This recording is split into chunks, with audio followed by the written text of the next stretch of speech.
Yes. Lord Horam, we saw before the break that you'd wanted to soften the wording in the standard line or standard response that was sent out to MPs. You'd wanted to add the words "at present," and you'd met with a degree of resistance on the part of departmental officials. I think the wording that was ultimately alighted upon is, we can see from DHSC 0004498_025.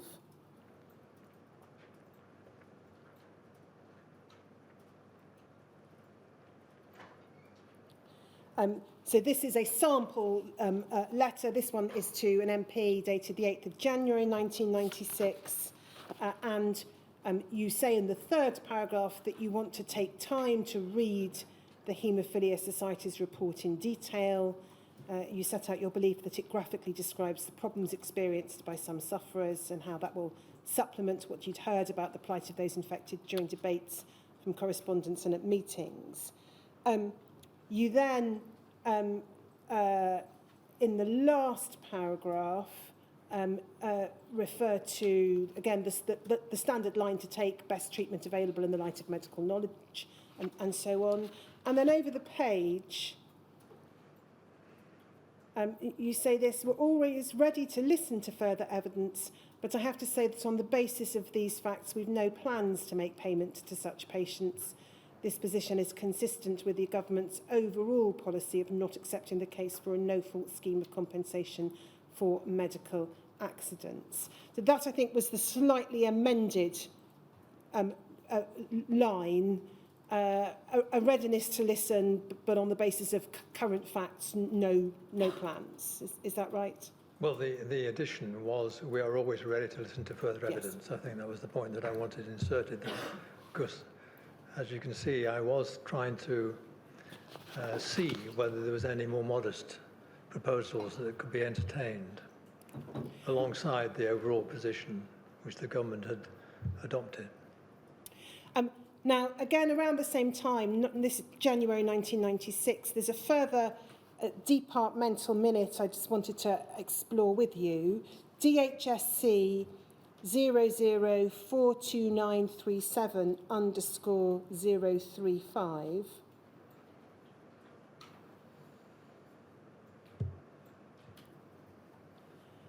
It's from Ms. Towner to Mr. Guinness and Ms. Marsden, copied to Mr. Pudlow, Dr. Raymond, dated the 9th of January 1996. So it's not copied to your private office.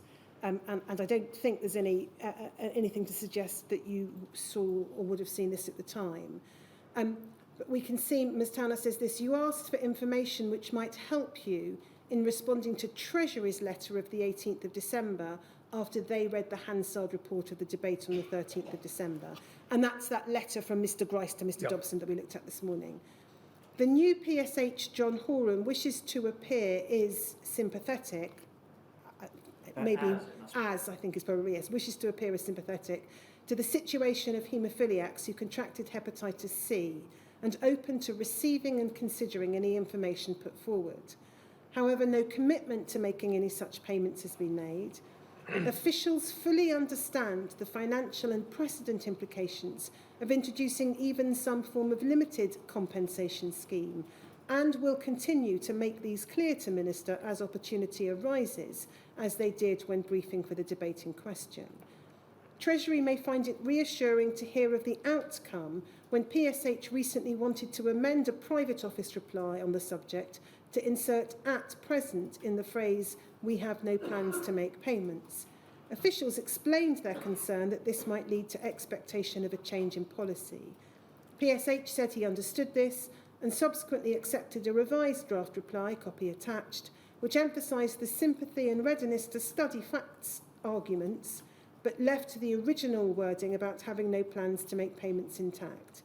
PermSec was advised of officials' concerns and has since confirmed that he is content with the approach accepted by PSH.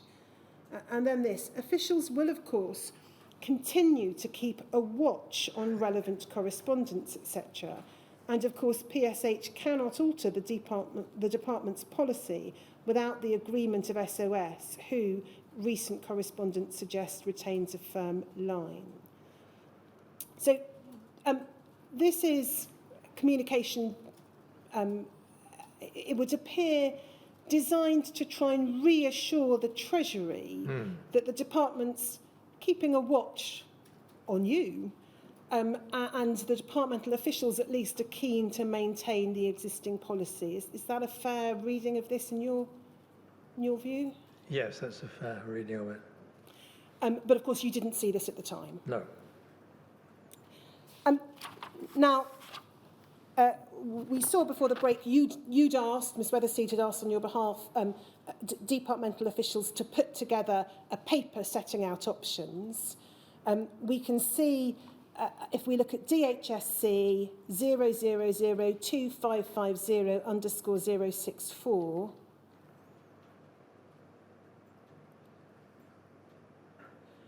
Mr Guinness wrote to Mr Pudlow on the 19th of January setting out a broad structure for the paper. So the plan was that it would set out options, and we'll look at those when we look at the actual paper itself. A section on the Hemophilia Society, note differing views of society and more radical members. Funding, note Treasury line at time of HIV scheme and far tighter position now in relation to drawing on the reserve. Stress that any payments would have to come from less money being available for patient care. And then slippery slope needs to mention hepatitis G, CJD and the rest. Somewhere mention that Mr Schofield's submission and subsequent papers are available for perusal if PSH wishes. And that, I think, is a reference to some documentation put together when the issue had been raised earlier in 1995. So that's the proposed structure of the paper. Yes, I would not have seen that. No, you wouldn't have seen that. There's then some minutes going back and forth between officials with a draft, comments from Dr Metters, comments from the Permanent Secretary. I'm not going to take time going through those. You've set out the references in your statement, Lord Horam. So we'll go to the paper itself that was sent to you. It's SCGV 0000166_015.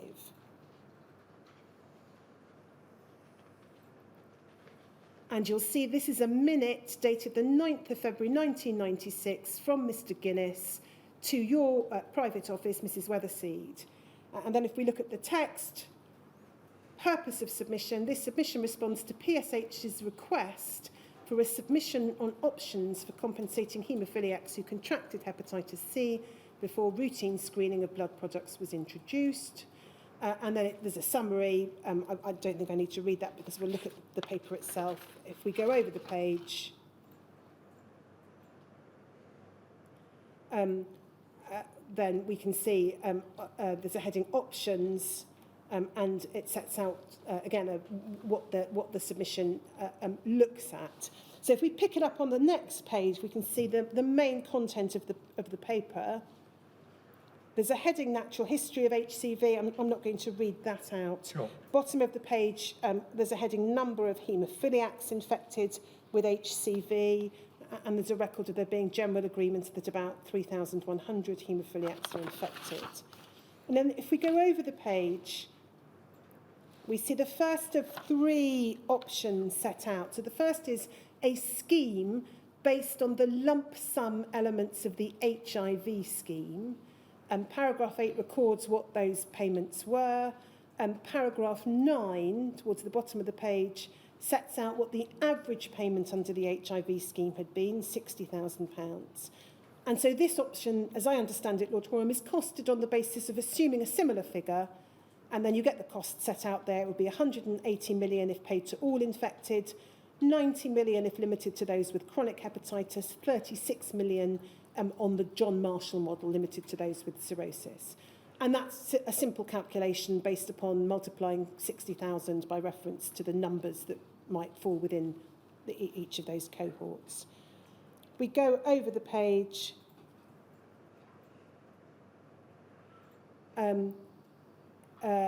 Paragraph 10 explains what the figures exclude. So they exclude any extension to infected spouses or children or administration costs. Paragraph 11 deals with the question of payments to people, the estates of those who died. And paragraph 12 says different stages of the disease are difficult to define precisely. Paragraph 13 explains there could be variance on this option. For example, pay $20,000 on evidence of infection with higher sums if chronic disease was confirmed. Paragraph 14 explains the cost would be heavily front-loaded if based on infection, but spread over a period of many years if based on chronic disease. And then paragraph 15, a scheme of this kind will be simple but expensive and untargeted if based on infection alone. Less simple, some would say impossible to operate, but somewhat better targeted if it took account of the various stages of the disease. So that's the first option you were presented with in any event, scheme based on lump sum elements of the HIV scheme. If we go over to the next page, we can see the second option was a scheme based on the discretionary elements of the HIV scheme. And paragraph 16 explains that the Macfarlane and Eileen trusts made payments to those suffering particular hardship. Some details of those payments are then set out. I don't propose to read through that. If we go to the bottom of the page, paragraph 19 says equity would suggest that payments to people infected with HCV should be on the same basis as payments to people infected with HIV. Payments at these levels, those are the modest sums set out above, the modest monthly sums, would be most unlikely to be acceptable on their own. Many would get £70 a month and would therefore be additional to any lump sum scheme. And then the next page, please. Paragraph 20 discusses some of the difficulties in costing this idea because of detailed knowledge of age profile and financial circumstances of potential recipients would be needed. A rule of thumb would suggest a scheme for haemophiliacs infected with HCV would cost around £6 million a year, but the true figure is likely to be a bit higher, and a suggestion is made of £7 million per year. There's then a discussion about how total cost would depend on how long people lived. People infected with hepatitis C are likely to survive on average considerably longer than those with HIV. An average of 20 years might be assumed, giving a cost of around 140 million. And then it's explained that some of this cost would be met from the interest earned by the trust, so it would not all fall to the public purse. An alternative approach might be to involve the insurance industry. And then paragraph 21, a scheme of this kind would enable needs to be targeted more precisely, but would have the disadvantages associated with means testing as well as being expensive to administer. It would have to stay in place for many years unless offloaded to the insurance industry. So that's your second option. And then the third option, a scheme based on the Irish scheme, and this refers to a recent announcement by Irish ministers of extending an existing scheme covering those who'd contracted HCV from anti-D to other individuals who become infected. And then some details are there set out, how it's administered by a tribunal, the approach of the tribunal. Paragraph 23 explains that so far there have been no awards, as the tribunal had yet to be established. Paragraph 24, in the absence of hard information, it's very difficult to assess what sort of payments might arise under such a scheme. So those are the three options that were set out in the paper for you. If we go over the page, there's a section on the possible reaction of the Haemophilia Society. I'm not going to read that aloud. But if we go towards the bottom of the page, there's then a section, people infected through blood transfusion. And the paper said, PSH will have noted that neither the existing HIV scheme in this country nor the HCV scheme in the Irish Republic is confined to haemophiliacs. In the view of officials, it would be impossible to confine any scheme to haemophiliacs. The pressure to extend it to people infected through blood transfusion would be irresistible. If anything, their case is stronger because some were infected after tests were known to exist. Paragraph 30, an exercise is currently underway to trace people who were infected with HCV through blood transfusion and who are still alive. That's the look back. This is expected to identify about 3,000 people. At the very least, therefore, we should allow double the costs quoted above. And then the range of figures, depending upon which of the options is under consideration, are then set out. Paragraph 31 sets out what might be some difficulties in administering a scheme for people infected through blood transfusion, essentially because of the need to establish the causal link. We've then got a heading unquantifiable future claims, and this gets then to some of the policy concerns of the department. Paragraph 32, the opening of the door to future claims for no-fault compensation has previously been a matter of great concern to ministers. There are a number of aspects to this. And the first point that's made is that hepatitis C can be transmitted not only through blood and blood products, but through any transplanted tissue. The second then is the possibility of other viruses and infectious agents being transmitted by blood or tissue, and reference is made to hepatitis G, a new strain of hepatitis virus having just been identified. And then if we go over the page, paragraph 35, it says, third, potentially the whole question of compensation for medical accidents is opened up. Haemophiliacs received the best possible treatment. Again, I'll pick up on that in a little while. Treatment which prolonged their life. If they are to be compensated, who else should be? And then the suggestions of other cohorts of patients, and it said no treatment is entirely free of risk. Paragraph 36 then refers to litigation against the Department and the Medical Research Council in respect of patients treated with human growth hormone. And then finance, paragraph 37. The Treasury will not make additional money available to the department. Any costs will therefore have to come from the resources already available for patient care. The question of who should pay for people infected in Scotland, Wales and Northern Ireland would need further consideration.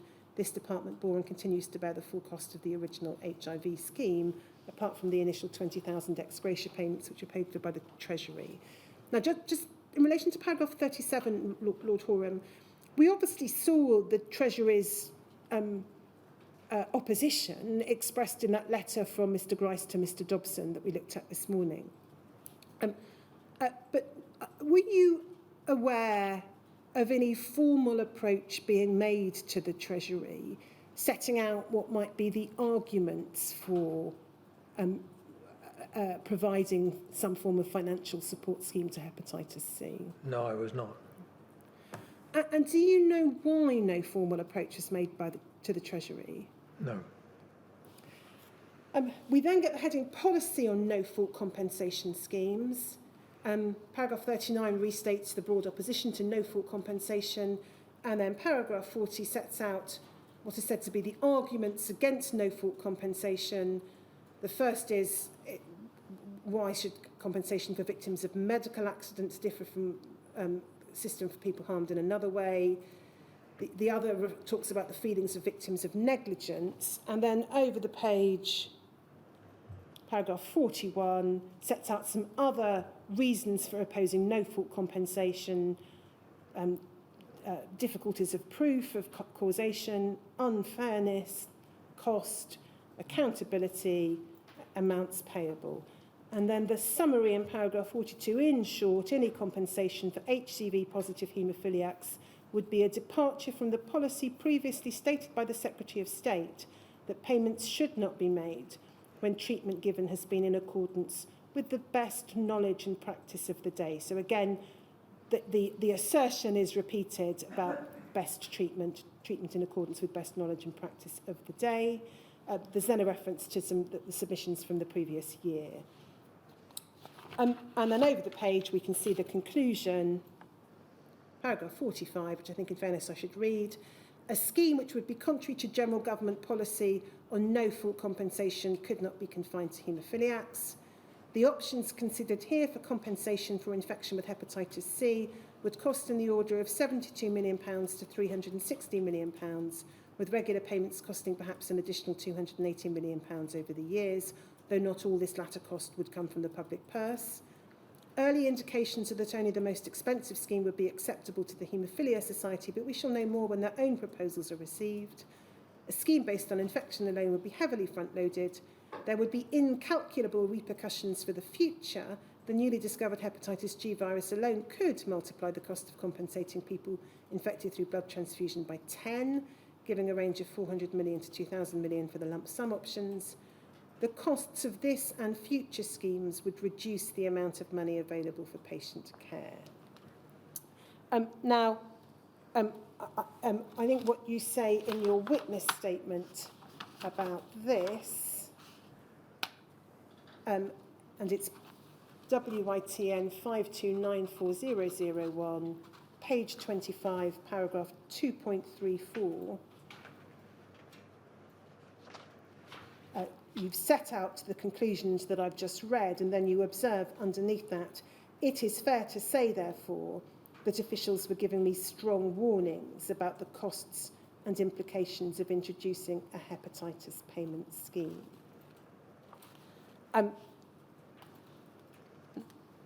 Now, I'll come back to some of the concerns that underpinned the conclusions in the paper, Lord Horam, once we've finished going through the contemporaneous documents. But that's the submission you received in February 1996. Now, I don't know whether you can help us with this, Lord Horam. The sums there discussed are obviously not small, but in the great scheme of government spending, they're also not vast. Do you have any recollection of leaving aside what the source of the funding might be, what your reaction was or your thinking was when you saw the different costings? Well, I don't have any recollection of what I thought at the time. But I think one element, in detail, but one element which puzzled me, and it comes out in my later request for further analysis of the John Marshall suggestion, was this paper had been precipitated by John Marshall's question and my answer to it in the adjournment debate in December. And if you recall, that was for a much more modest scheme related to people who had cirrhosis of the liver. And I don't exactly recall what my response to this paper was, but it does seem to me, with hindsight, this was overkill. I mean, they were really restating the entire government position, both as regards costs and precedent, to me, which I was well aware of. And what they were not doing was addressing my point, which was, is there a more modest way forward? Now, that may be, if I can just continue, yes, of course. That may well be because, as sometimes happens in a department, there's a misunderstanding of what I wanted. Maybe civil servants had thought that I wanted to go through all the options that were available, like the Irish option and the option based on HIV payments and so forth.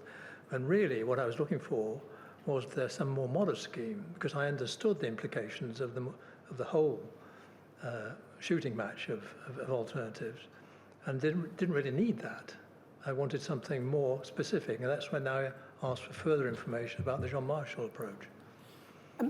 We've seen with earlier witnesses, Lord Horam, how, in terms of the provision of financial support of one kind or another, there are various incremental elements to it. So there was the initial small payment in 1987 to the Hemophilia Society. There was then a further payment in 1989 to the McFarlane Trust. There was then the settlement of the HIV haemophilia litigation. There was then the extension of the scheme to those infected with HIV through blood transfusion. I don't want to put words into your mouth, but was it, do you think, part of your thinking that it was better to get something, albeit something modest, that wouldn't meet the full extent of concerns or the full plight of those affected? Better to get something than nothing, if possible. Yes, that was what I was trying to explore. Was there a more modest scheme, as John Marshall has suggested, which might meet some of the concerns? I mean, John Marshall was a man I knew very well. He was a good member of Parliament. He'd taken up this issue over a long period of time. I respected his concerns. He was a model MP from that point. He was doing exactly what an MP should do, and I felt I had a duty to respond to him in kind, and therefore examining this possibility. As I was therefore, in retrospect, I can't say what my feelings were at the time, we're talking about 25 years ago, in retrospect, puzzled by the extent of this document which I received, which didn't include any discussion of his proposals, but went through the whole gamut of big proposals. Now, again, just taking things chronologically, the Hemophilia Society's final report was sent to ministers, I think, on the 20th of February 1996, or thereabouts. The reference is HSOC 0002726_001.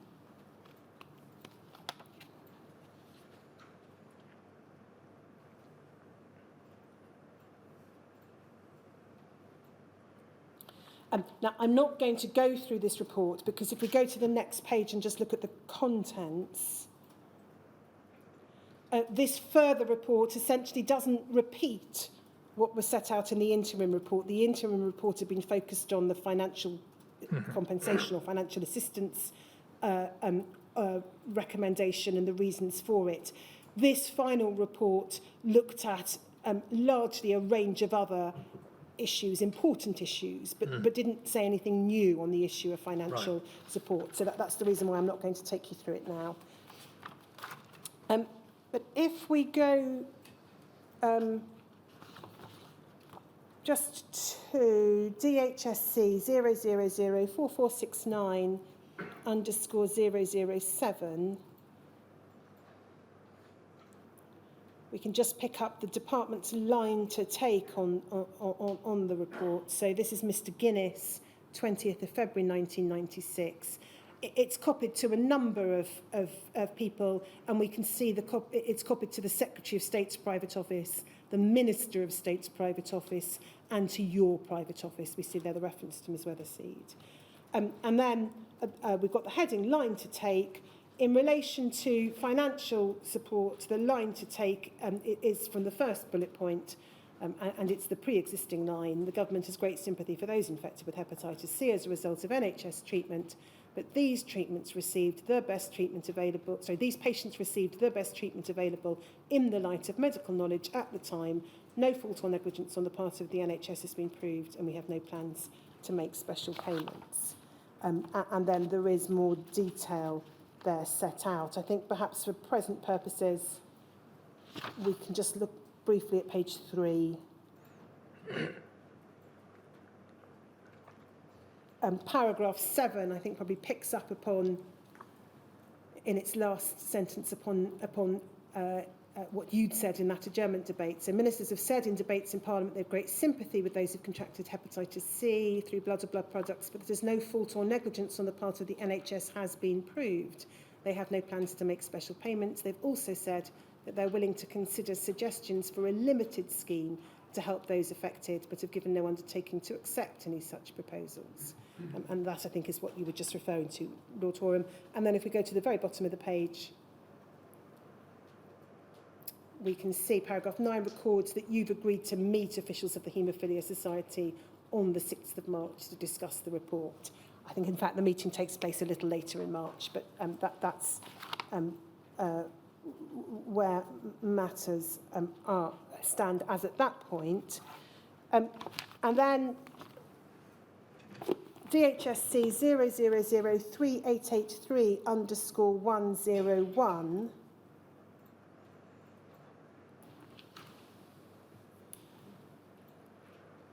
This is a minute dated the 28th of February 1996 from your private office to Mr. Guinness. And if we look at the text of the minute, we can see paragraph 1 thanks Mr. Guinness for the submission, and then paragraphs 2 and 3 set out what you want more information about. As I explained during our telephone conversation yesterday, PSH wants to consider these options carefully. He's meeting the Hemophilia Society on the 6th of March and would like to hear their suggestions before he starts to form any firm views. He will almost certainly want a meeting with you after that to discuss how to take this forward. In the meantime, PSH would like to explore further the financial implications of John Marshall MP's suggestion that we should restrict payments to those who develop cirrhosis. Mr. Marshall claims that the annual cost of such a scheme would not be excessive, since cases would develop over the years rather than all at once. And then paragraph 4 sets out Ms. Weatherseed asking on your behalf for some more costings, even we see in the last sentence, even a rough estimate. Well, in that point, of course, we were getting more towards the sort of thing that I had in mind, aware of the cost and the precedent arguments for the whole government position over the years. I was nonetheless trying to see if there was any compromise, however small, to help people along the lines of John Marshall. That may not have been the right way forward, but it was the way that he suggested, and I was very happy to look into it. And then we can see the next day, DHSC 0003883100. There's a minute from the Permanent Secretary, or on behalf of the Permanent Secretary, to your office. So if we look at the text, the Permanent Secretary has seen your minute of the 28th of February to Mr Guinness and will be interested to see his reply. He appreciates that it may be possible to devise schemes which cover only restricted groups and are thus more affordable. He does, however, point out that any move to pay compensation to a restricted group of hepatitis C sufferers, e.g. haemophiliacs, is likely to lead to irresistible pressure to extend it to a much wider group.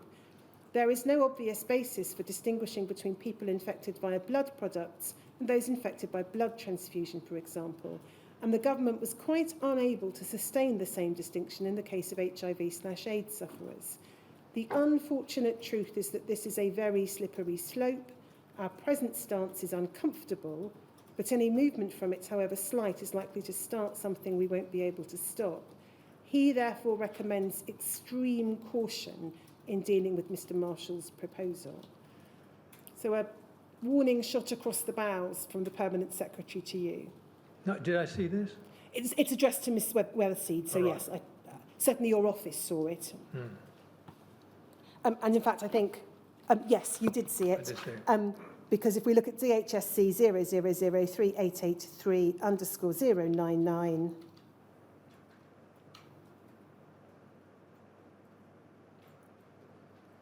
Ms Weatherseed sends back a response on your behalf, and it says that you've seen the minute, you've noted the points made, and you'll certainly bear them in mind. Yes, I think that was a calming note to him. I'll bear his points in mind. I didn't mean I accepted them. And then we can see then the subsequent information you were provided with by Mr Guinness is at SCGV 0000166_005.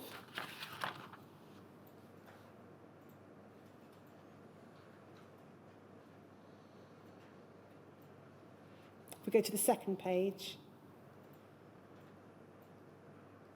So this is a minute from Mr Guinness to Mrs Weatherseed, 11th of March 1996. Again, copied to the great and the good, the Secretary of State's Office, the Permanent Secretary and the Deputy Chief Medical Officer, amongst others. And then if we look at the text, paragraph 1 records Mr Guinness saying that Mrs Weatherseed had asked him to explore further the financial implications of John Marshall MP's suggestion. Paragraph 2 says, in order to be precise, we would need to know, and then it sets out a number of factors that would need to know, including number of people who will be diagnosed as having cirrhosis, when they were infected, how long it will take each of them to develop cirrhosis, etc. Next page, paragraph 3 says, needless to say, much of this information is not available, but we can make a reasonable stab at producing an expenditure profile. And then there are some attempts to set out a profile in terms of numbers who might be eligible in relation to haemophiliacs at paragraphs 4 and 5. And then the next heading is blood transfusion recipients. And Mr Guinness says we've had to make rather more heroic assumptions about blood transfusion recipients. We know HCV got into the blood supply in the 60s. Its prevalence amongst donors increased until 1991, etc. And paragraph 7, the number of transfusion recipients ever infected with hepatitis C is unknown. And then if we go over the page, the top of the estimate is an estimate of 40,000 blood transfusion recipients ever infected. Brackets, the figure may be compared with the 3,000 still alive we expect to trace through the look-back exercise. And then paragraph 8 then talks about how many of those recipients would have died within a year of transfusion. Many elderly won't live long enough to develop cirrhosis if it takes 20 years to develop, and therefore some assumptions are made in relation to that. There's then a heading diagnosis of cirrhosis. I'm not going to read that out, but it sets out the approach that Mr Guinness has taken to how to ascertain that. Administrative arrangements explains that in relation to haemophiliacs, you can assume that the infection was acquired from blood products, but over the page, paragraph 13, it says it may be more problematic, more complicated, dealing with claims from people who believe they were infected through blood transfusion. And paragraph 14 says there need to be essentially an appeal provision in the scheme. And then we get the results, the table, putting all this together, mindful of all the uncertainties. Our best estimate, excluding administrative costs for a scheme based on cirrhosis, is as follows. And then we get the figures. For haemophiliacs payable now, 21 million, blood transfusion recipients, 20 million, total 41. And then figures payable each year looking into the future. And the figures there obviously are much more modest, a total of 4 million until 2005, 2 million 2006 to 2011. And then there's a rough guess at administrative costs at the bottom of the page, around 300,000 dealing with an initial surge of claims, and then 30,000 tailing down to 20,000 a year looking forward. And then, again, for the sake of completeness, I should just go over the page. It says we've only looked at hepatitis C. Hepatitis G has just been identified. So that's the response you received to your request for further information. Well, obviously, we'll trace through the further documents, but do you have any recollection now of what your thoughts were when you saw these proposals? Well, obviously, they were much more possible than the other options they'd put forward. They were in the realms of realism, and there were still large amounts of money, obviously, from the department's point of view, but at least they were focusing on one particular way forward, which may be less costly.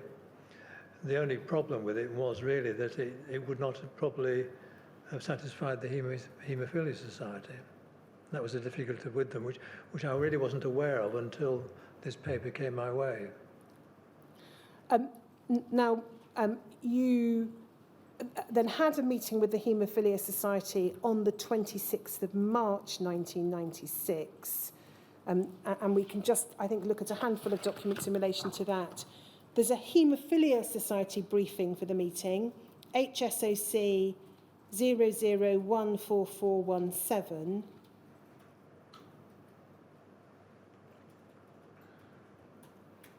And if we look at paragraph 3, which is about halfway down the page, we can see this is the Hemophilia Society's stance. Financial recompense. We believe there is a clear moral case for financial recompense. The government should respond in a way similar to the HIV settlement. We note that some individuals are taking legal action against the Department of Health. We note that the Irish government's already made a settlement to those with haemophilia infected with HCV. We note that over 260 MPs from all parties have signed the EDM supporting the Society's campaign. We believe it is now time for the government to respond positively. So that's in a nutshell, the Society's stance. You obviously received an internal briefing, a departmental briefing, for this meeting. The briefing comprises several separate documents. I'm not going to go through all of them. I'll just read the first reference. We don't need to put it up on screen, Lawrence. So there's a covering minute of the 20th of March from Ms Towner, DHSC 0002533_002. And she says that she's attaching a briefing under various heads. I think the only document that we need to look at from the different elements, or perhaps the only two documents, so first of all, a general line to take. That's DHSC 0002533_004.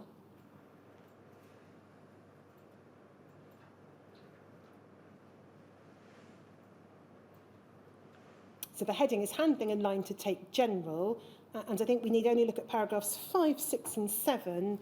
PSH is aware that the Society will focus on the issue of compensation. From informal contacts, it's known that the Society have had difficulty in identifying a scheme that would be both affordable and satisfy all their members, who tend to model their hopes on the HIV scheme. They also recognise that any scheme is likely to have consequences for non-haemophiliacs, but they can reasonably argue that this is not their option. The Society... Not their problem. Not their problem, sorry. The Society are not aware that PSH is currently looking at options prepared by officials. They have interpreted what they see as a softening of ministers' position as placing a responsibility on them to come up with definite proposals.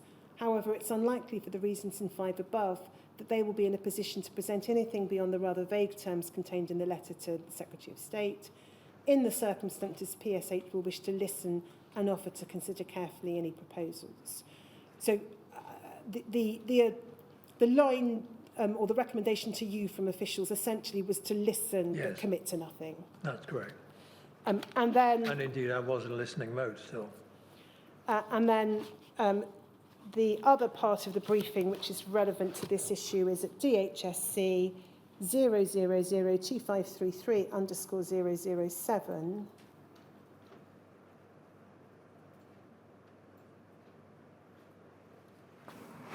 So this is headed Policy and Compensation, and then we have the heading Line to Take. So again, it's the pre-existing policy line.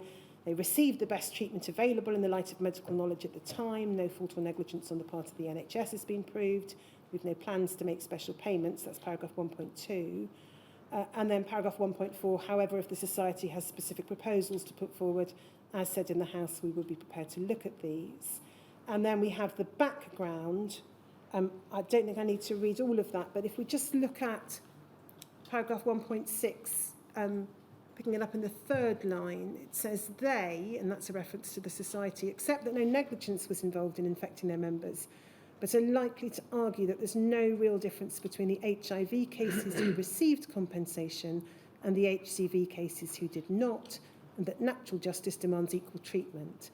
And then in square brackets there's this, Secretary of State in evidence to the Health Committee, whilst rejecting the argument for compensation, accepted that the HIV position was illogical. The Society have so far not used this. I'm going to come on to that, Lord Horam, but I'll just flag it up as it's set out there. And then paragraph 1.8, bottom of the page. At PSH's request, officials have submitted a range of costed options. The Society are not aware of this. That submission emphasises that although the Society's interest is limited to its own group, in practice it would be difficult to confine any settlement to haemophiliacs. So that's the line to take, the briefing for the meeting. Now,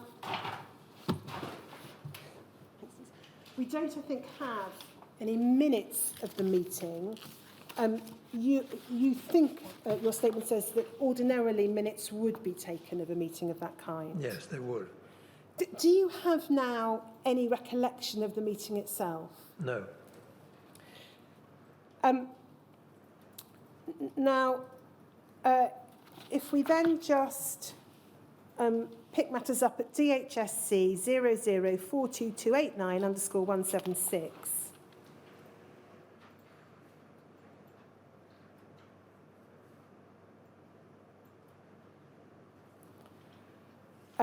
This is a further minute, 4th of April 1996, from Mr Pudlow to Mrs Weatherseed in your private office.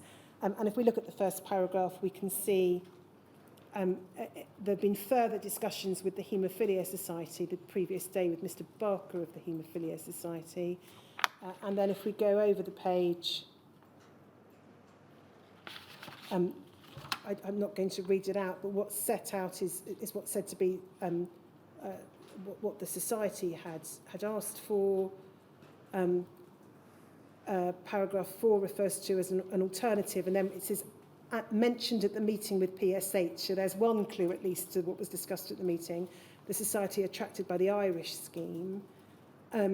And then paragraph 5 says the Society will be expecting a response to their proposals in due course. They recognise this may take some time for ministers to consider, given the sums involved. They've offered further talks if ministers think this will be useful. However, it's likely that eventually they will deem failure to announce an intention to establish a scheme as an indication that one's not being contemplated. And then the last paragraph asks if there's any further work you'd like officials to undertake. And I don't think there's any specific further work that the documents suggest you requested, Lord Horam. That's correct. Now, it would appear that at some point over the following weeks, you essentially came to the view that there wouldn't be a scheme. And I'm going to pick that up, if I may, by looking at WITN 5294010.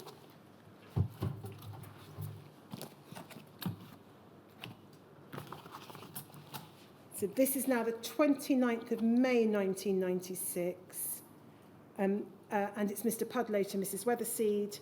Paragraph 1, since PSH's meeting with the Hemophilia Society on the 26th of March, the Society have been expecting a response to their proposals for a compensation scheme.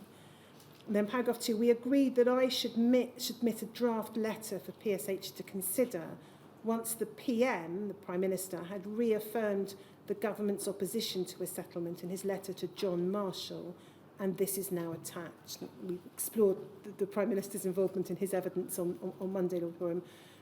But the draft letter, it's not the final letter that was sent, but the draft letter is at WITN 5294011.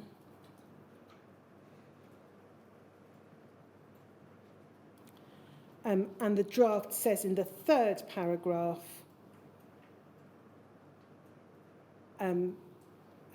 as I've made clear in the House on a number of occasions, I'm very touched by the plight of those people and the circumstances in which they became infected. However, having weighed all the factors involved, I've concluded that in allocating money provided for healthcare, I cannot justify taking resources away from treating patients in order to provide payments to people who received the best possible treatment available at the time.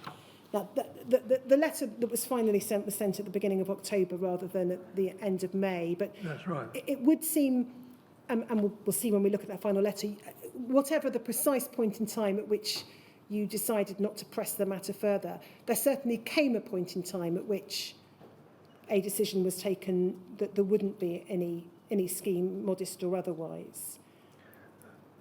There came a point in time when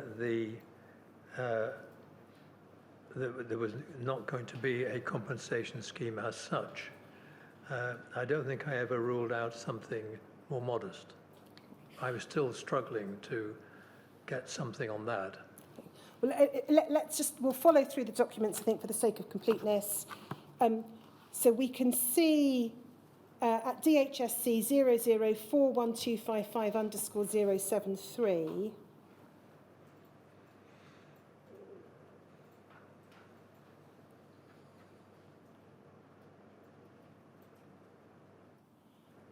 I'm not going to, I think, read this in any great detail, but this is the 12th of June 1996, and it refers in the heading to a meeting with John Marshall 25th of June. We can see, we don't need to go to the documents, but Mr Marshall had a meeting with the Secretary of State on the 24th of April, and he was then due to have a meeting with you on the 25th of June. Yeah. Paragraph 2 explains that you're familiar with the issues and the above material is provided largely for reference purposes.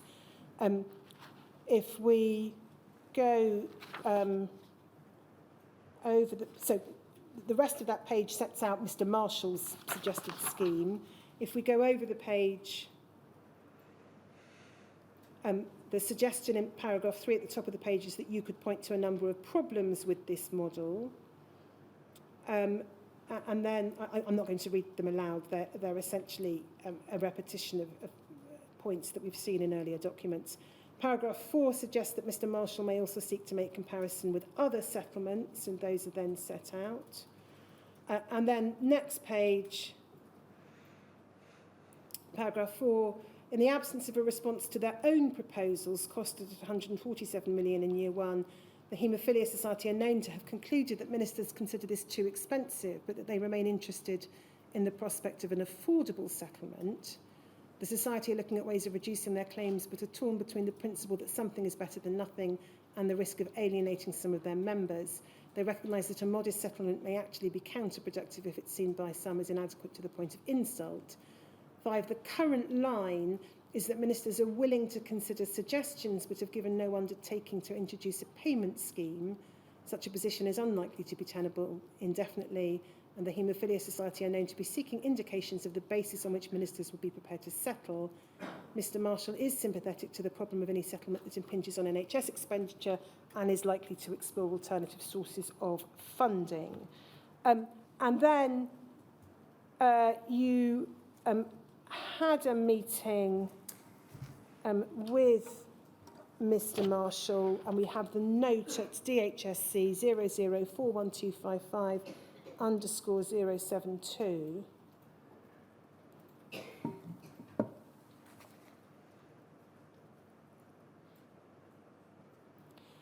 Again, I'm not going to read it out in its entirety. 25th of June, the people present, you, John Marshall MP, another MP, Sir Geoffrey Johnson-Smith, and then from your private office, Marguerite Weatherseed. If we go to the bottom of the page, you're recorded as stressing that it would be very difficult to justify payments of this magnitude with so many competing demands on the health service. This was money which might otherwise be spent on patient care. Mr Marshall acknowledged this point, explained he was keen to explore alternative sources of finance. For example, he wondered whether the cost might be met through the government's contingency reserves, as had been the case with HIV. Mr Horam pointed out that this was a matter for Treasury, but thought it was extremely unlikely to receive support. Now, your pessimism about the Treasury may well have been well-founded, Lord Horam, but I think it's right that at no point did you yourself ask the Treasury to be approached to... No, that's correct, I didn't. At least I don't remember that I did. No, and there's no documentation that suggests you did. No. What would have been, if you can answer this, the route to approaching the Treasury? Is it something that would have been done by you as Parliamentary Under Secretary, or would it have had to be done with the support of the Secretary of State? I think it would probably have had to be done with the support of the Secretary of State. And then if we go over the page on this document, we just pick it up in the last paragraph. Mr Horam warned Mr Marshall and Sir Geoffrey that they should not be over-optimistic. However, the Hemophilia Society's demands were under consideration, and he was particularly keen to examine their demands for progress in areas such as support, public education and research, which he felt were more productive areas for expenditure.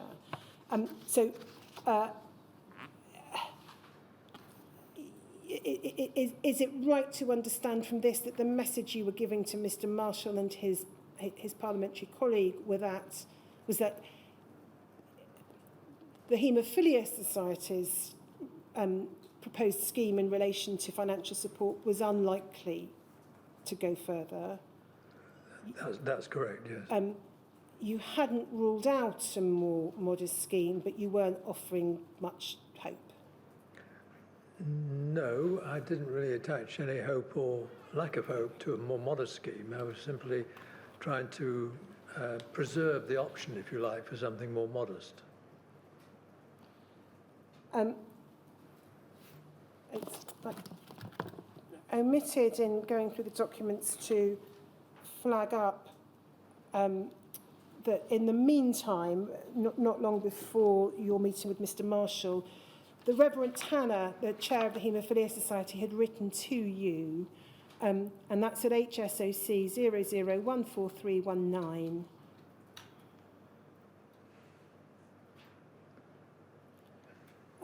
It's not a letter that says anything different from the what the Hemophilia Society has said before, but it's essentially, I think, chasing for a response. Yes. And in the second paragraph, he says he'd like to re-emphasise the seriousness of the problem. He talks about the numbers who were dying. He refers to the research report and the financial, social and economic problems that those infected and their families faced. And then the third paragraph, he says, we believe the government should take immediate action to help address this tragic situation. We therefore call on the government to set up a £20 million trust fund to meet the financial needs of those who are suffering and their dependents. In addition, we'll press for a £10,000 ex gratia payment. That's the Reverend Tanner to you in June 1996. What I think, as I understand the documents, then happens is can be picked up from DHSC 00412555_070.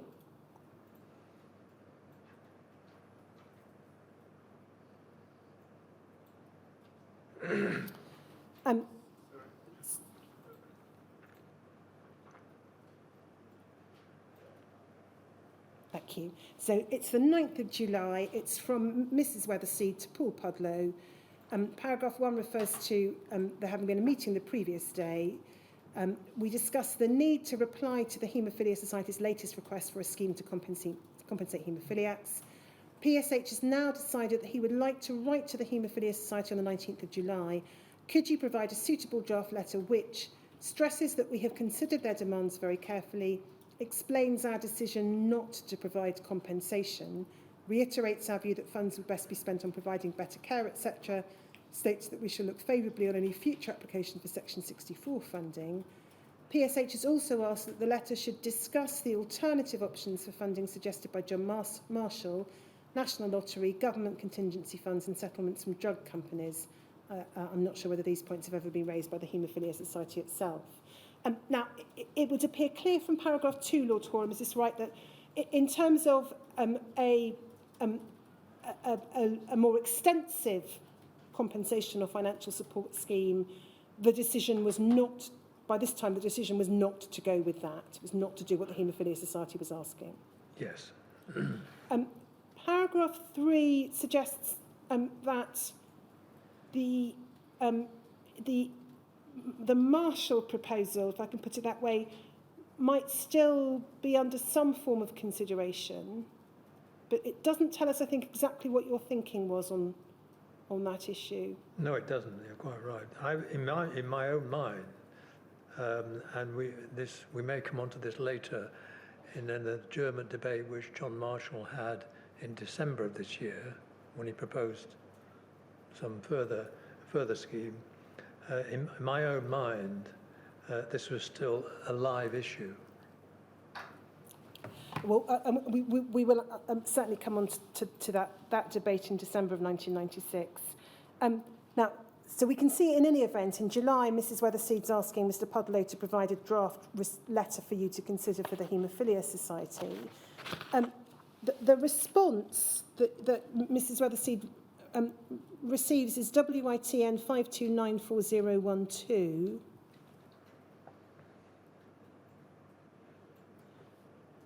And it's a response which asks if you can wait a little longer, essentially, because on the 19th of July, the department would hear the outcome of the negligence action against the Medical Research Council and the Department of Health on CJD and human growth hormone.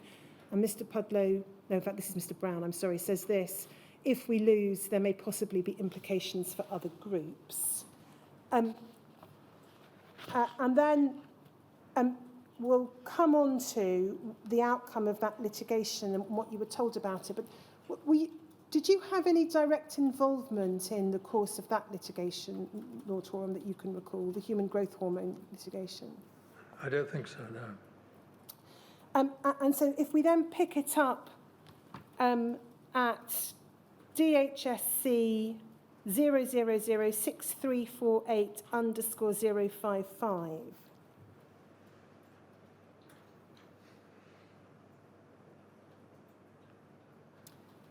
Now this is Mr. Guinness to Mrs. Weatherseed, 29th of July, 1996.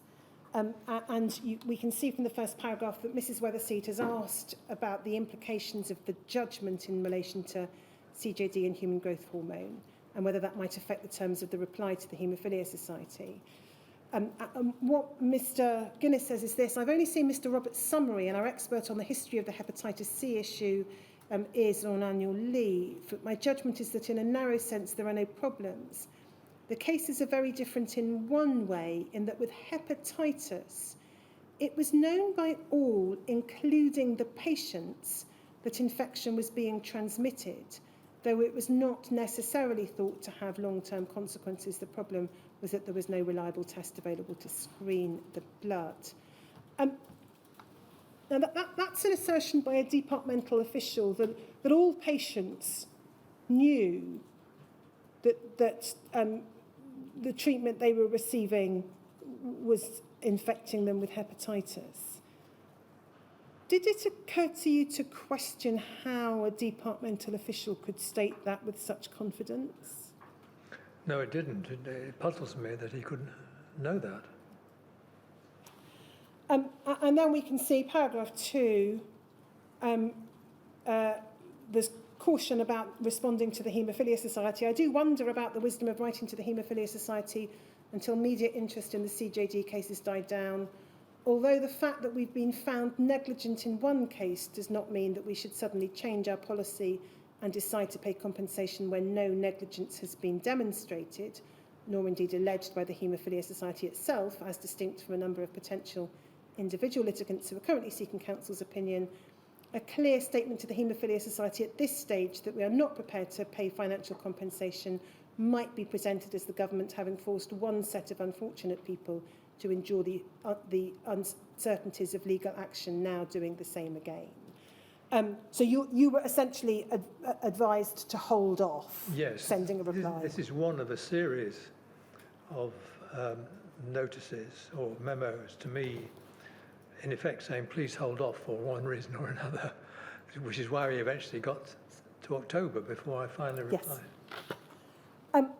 And then there's just one further document in which I think you were given a little more information about the CJD case. It's sent under cover of a minute dated the 11th of September 1996. We don't need to look at that document itself. I'll just read the reference for the transcript: DHSC 00412555_064. And that simply shows that Christine Corrigan in the department wrote to Ms Weatherseed on the 11th of September, providing what was described as a roundup of the current situation. The roundup itself is at WITN 5294013.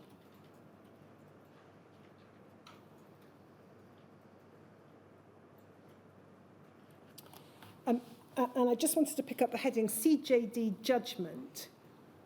The judgment found the department negligent, primarily on the grounds that neither treating physicians nor recipients of human growth hormone treatment were made aware of the risk of contamination at the earliest opportunity, and that action to reappraise the HGH programme was not taken as urgently as it should have been once the risk was known. The impact of that judgment on the Hep C blood products issue has been fully considered. The case in respect of Hep C is very different in that the risk of infection via blood products was known to all concerned, including the patient. So there's the repetition of that statement. The problem was that there was no reliable test available to screen the blood.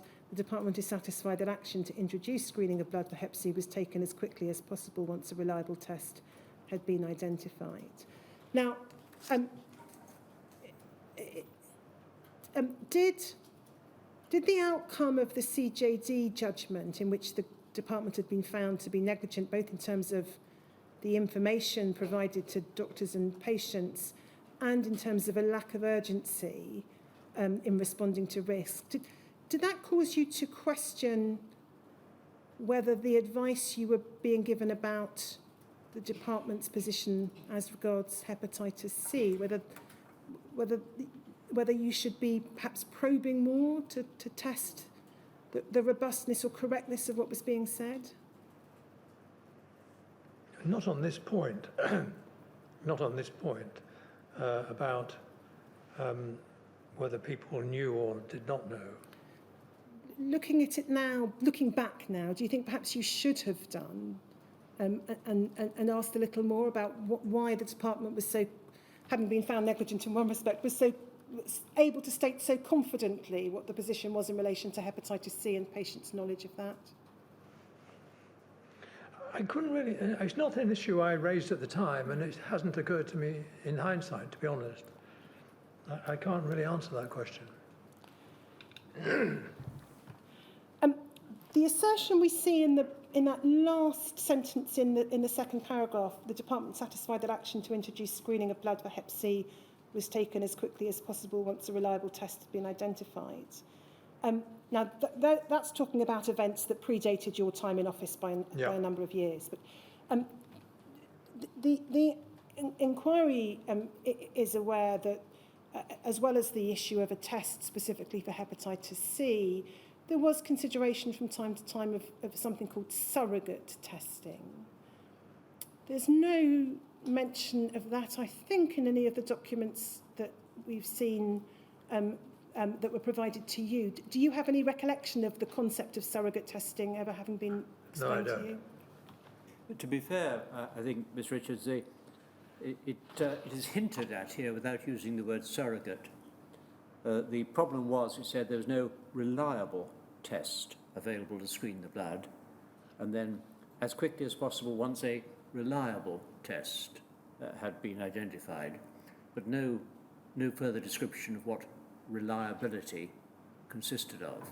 No, and whether the author of this note had in mind the specific introduction of screening for hepatitis C and what might be said to be the significance of the period of time between 89 and 91, or whether the author also had in mind issues relating to surrogate testing earlier in the 80s is impossible to say.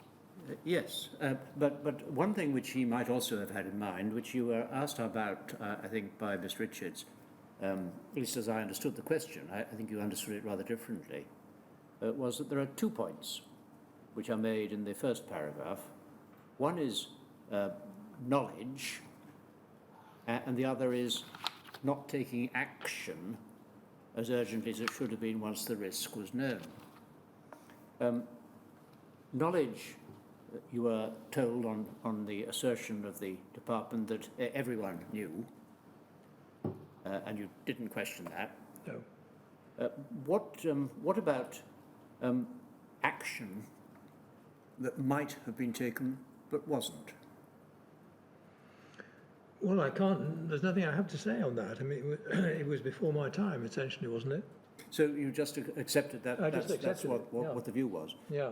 And I had no alternative but to accept it, really. And you didn't ask, well, what action might there have been, since you now know, at least very clearly, that everyone is supposed to have known, what action there might have been to reduce the risk that they might have contracted hepatitis from having the product? Well, are we talking about the question of urgency? Well, it's action, I think, amongst which there may be, it's urgent action. What is the urgent action? That's a matter of conjecture. Yeah. But it might be thought that if a serious risk is identified, that some action at least ought to be considered, even if it isn't taken, and if it's capable of being taken, perhaps it should be. But that's the proposition, I think, that lay behind your question. Am I right, yes. Ms. Richards? That's taken me really beyond my knowledge or competence. I mean, I simply accepted what the department was saying on that, I think. I didn't question it, certainly. Thank you. So I note the time. Yes. What I want to look at next is Lord Horam's letter to the Reverend Tanner, and there are a number of questions that will follow from that, which will take longer than I think than a few minutes. So if we could break for lunch and then come back at 2. Yes, well, we'll do that. Now, would it be of assistance, do you think, to allow a slightly longer lunch hour so that those who may have questions in formulation, given what Lord Horam has said thus far, are in a position to suggest them to you? I don't think so, sir, because I suspect that those listening might then anticipate what I'm going to already ask. So I think if we resume at 2, I've got about another half an hour or so of questions. Very well. And then we can take our break for call participants to suggest anything. Let me just explain to Lord Horam. There are core participants in the inquiry who are represented by legal representatives. They are entitled to ask counsel to put forward questions to you. Plainly, they need an opportunity to do that, and the opportunity comes naturally after the conclusion of the questions that counsel has asked. Then they know exactly what she's asked and may know what else there might be to ask that they want answered. So there'll be a break after your next bit of evidence. Counsel anticipates about half an hour. It'll be somewhere around there. And so we'll have break for lunch now for an hour, come back at 2 o'clock. It'll be about half an hour or so then, and then a further break. Fine. Thank you, sir. 2 o'clock.